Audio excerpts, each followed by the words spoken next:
I'm here with Ketan Karkhanis, the Chief Product Officer for Turvo, and today we're going to talk about visibility, but not just regular visibility, the new wave of visibility that includes collaboration, what we like to call Visibility 2.0.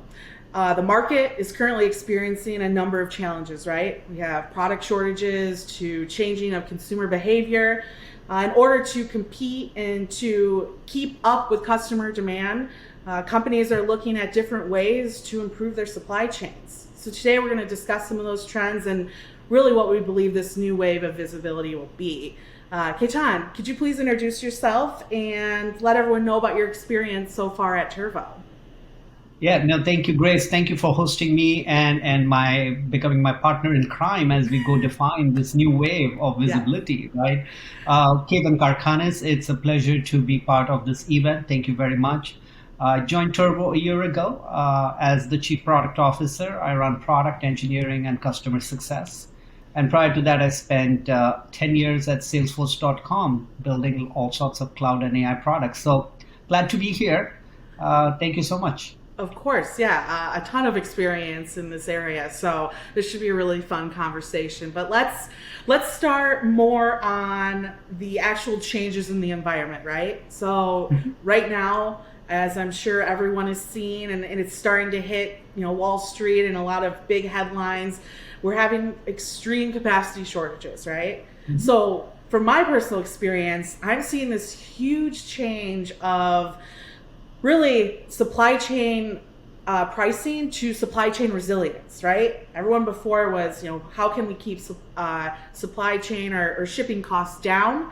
And now people are kind of throwing that away and saying, well, how do we even keep our supply chain resilient? How do we make sure that in times of stress or economic change like we're experiencing now, how do we protect ourselves from that? Could you dive into some of the trends that you're seeing in regards to different industries in transportation? Yeah, no, I think so. You hit upon a couple of them very well. Think about it this way. The world is never going to be the same again. Let's be clear about that.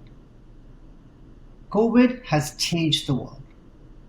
And some things were, it has shown a light on not just what's important to us in our personal lives, which could be some other webinar topic some other day, but it shines a light on the fragility of our supply chains. The capacity constraints that you've talked about and the capacity deficits that you've talked about. Actually, I don't think of those as capacity deficits. I think of them as customer expectation deficits. Like every time you've got a capacity problem, you've got a customer experience problem.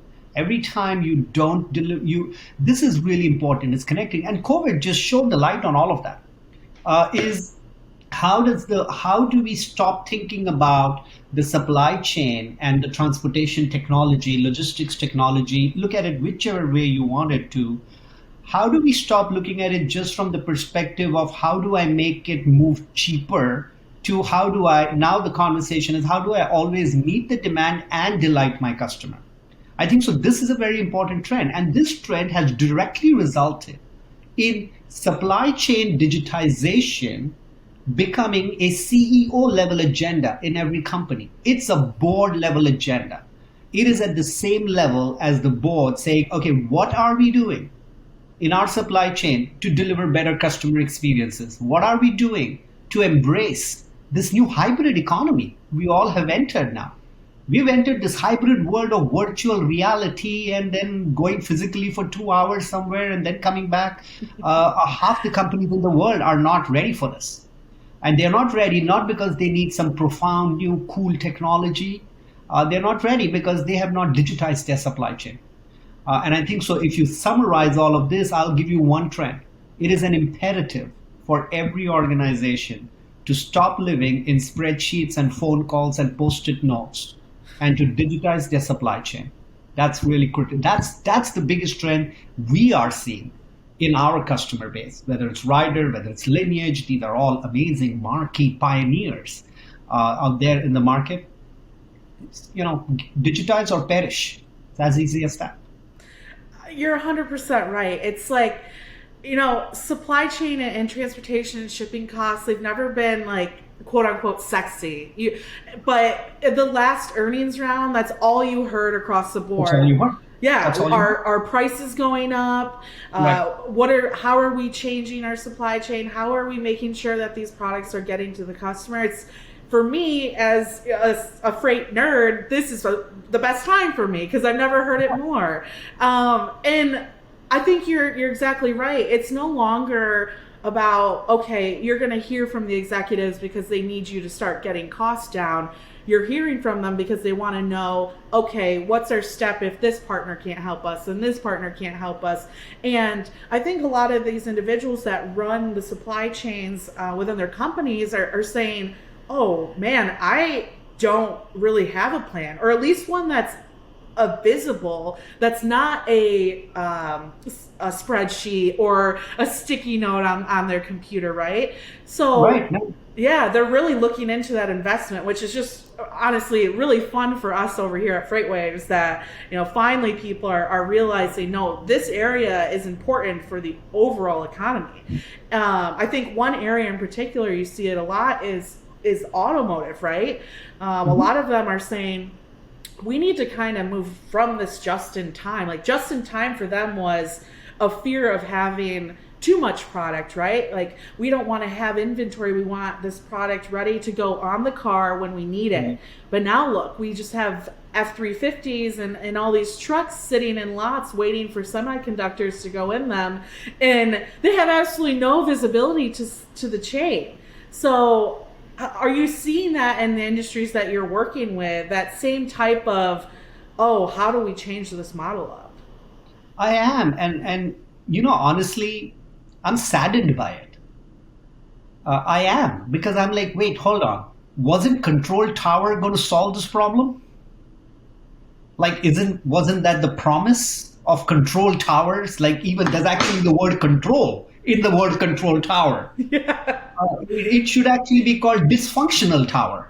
That's how I think, but I'm saddened by it. I'm saddened by it because the investments people have been making in the so-called false comfort of Control Tower is a great, like if the world's control towers were working great, why are we having these problems? It's a simple question, right? It's a provocative question, and I'm sure I'm going to make some people uncomfortable, but hold on. It's not your fault, right? It is that technology has fallen short because it was not scalable. And I'll tell you what, I'll give you a simple analogy. Think about it this way. If you were thinking about just visibility, which is the blue dot, where is my truck, or the control, which gets summarized in maybe a nice looking control tower of some kind, all that stuff. It's like using a flip phone. Do you remember flip phones, Grace? Do you remember Yes. those flip phones? Yes. Like you do this and then dial the number, like you used to actually Yes. have plastic buttons and everything. You remember that? Yes. Right? Yep. Nobody uses a flip phone anymore. Why? Because we have a smartphone. And that's what Turvo has brought to this market. We've taken the construct of a control tower, we've taken the construct of visibility, we have said, what are the good things about it? Because not everything is bad about it. Let's be very clear, right? Having transportation or shipment visibility is a good thing, but it's not a sufficient thing. Because you need to have upstream visibility, you need to have inventory visibility, you need to have warehouse visibility, you need to have downstream visibility, you need to have last mile, and you need to have the entire quote to cash visibility, and you need to have KPIs across this whole thing. So we decided to do things. We said we are not going to come up in the morning and just launch a product. We invested 4.5 years on this because we were ready for this and our customers were ready for this. Our model of control tower is visibility, actionable insights, collaboration, and in context execution. VICE. So that's simple. It's a VICE. And actually, Turvo is a very addictive platform to our customers. They can't stop using it. But the idea is control towers have fallen short. Visibility 1.0 has not worked because if it did work, tell me once again, why are we having all these problems? Right. You can't have it both ways. You can't have it both ways, right? So clearly, we need to start focusing on the smartphone for supply chain control tower visibility, and that's called Turvo, and that's called Visibility 2.0. Because I don't want to pick on just the automotive industry, because we've all read and seen a lot of the dysfunction out there. But it's across the automotive industry. It's across all industries. It's across everything. Try ordering an appliance. Yeah. See the wait time for an appliance. Just a simple dishwasher, guys. I'm not ordering a spaceship to go to Mars. A simple dishwasher. And I know the pain because I've been waiting 3 months for my dishwasher. It's a fact. Yep. Why? It's because of lack of complete visibility and control on your supply chain, not just piecemeal. That's how we think about it. Yeah, no, that definitely makes sense. There's a brand that I was recently buying on their online platform, and I was getting 6 items, and one of the items wasn't in stock. So my decision that I could make on the application was to wait for that last item to come in and have it all come together, or to just not do that item, get notified when it comes in, and ship the rest, right? And I remember being upset because in my head, I'm like, well, how long is that other item going to take? I can't even make that decision unless I know the full flow of that item, right? And then I didn't end up getting actually any of the items. Like, I ended up going to the store and just getting 4 of them. And so I think it's really important that there's layers of that collaboration for the end consumer to make good choices. And in this situation, I ended up buying less, not finishing out my cart because I didn't have that visibility. Are you seeing those type of trends from your customers, or are those problems you're fixing? We absolutely are. We absolutely are. And that's why, Turvo customers did not skip a beat during the COVID pandemic. I mean, the COVID pandemic is still going on, and honestly, one of the things I want to say, which is not on topic, but I really hope it passes soon. There are a lot of people suffering today in the world, and I hope that this too shall pass. But coming back to our topic, think about it this way: the idea. None of our customers faced any issues during the pandemic. Their business continued because of the way Turvo is architected. But the fundamental reason why they separated themselves from the pack, if you may, is one simple data point, and I'll give it to you. 70% of the supply chain, the people and the environments and the technology needed to execute on your supply chain are not within the 4 walls of your own company. Have you thought about that? Think about anything, right? Any company, any shipper. If you are a shipper, raise your hand if 100% of your supply chain is within the 4 walls of your company. Well, nobody's going to raise their hand. But now let me juxtapose that with the first point I make. Now we are going to connect the dots, okay? If you're listening, now's the time to pay attention, because we're going to connect the dots. Well, these shippers had these visibility solutions. What happened? By definition, the visibility was within the 4 walls. It was not connecting to all the constituents of the supply chain, allowing the shipper to work seamlessly on that single shipment or multitude of shipments across the supply chain. Is a team sport. And if you don't collaborate, you don't win. It's simple as that. And if you don't win, customer experience suffers. The idea of bringing your entire ecosystem on a single digital network, not multitude of technology stacks altogether, is the heart of Turvo. Unify your supply chain, get a complete view from order visibility, inventory visibility, shipment visibility. On top of that, layer individual applications for everything from payments to appointment scheduling.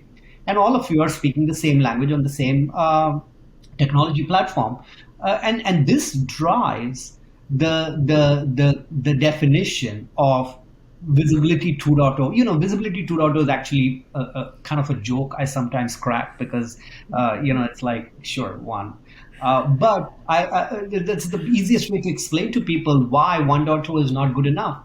And if you feel 1.0 is good enough, just go look at the last 12 months of COVID, and you tell me whose supply chain worked and whose didn't. Yeah. Definitely. That's how we think about it. Yeah, it's for me, visibility 1.0 is table stakes. Like you've got to have that customer experience where they know when the product's coming. But that 2.0, that's going to be your competitive advantage. That's going to 100%. that's what's going to keep customers, that's what's going to have customers coming to your sites, coming to your company more often. And I sometimes fear that 1.0 silo, if you call it, is what people, check the box and think their job is done. Well, no, it's going to take a lot of collaboration, a lot of integration, a lot of intelligence and building abilities in terms of technology, which I think is another thing. I think a lot of companies are saying, hey, well, let's build this in-house, right? Let's build our own team. Yeah, let's build our own team, and we can take this project on ourselves. But it's much more difficult. And when you say collaboration, I think even in the building aspect, that collaboration is a must, because there's a lot of work between third parties and companies in order to build, because you don't want to build this product and this product doesn't turn out good. It's just almost has you in a deeper hole. How has your teams been able to collaborate with some of these partners in order to pull off strong deadlines to meet customer demand? Yeah, no, absolutely. As you mentioned an interesting point. Let's build it ourselves.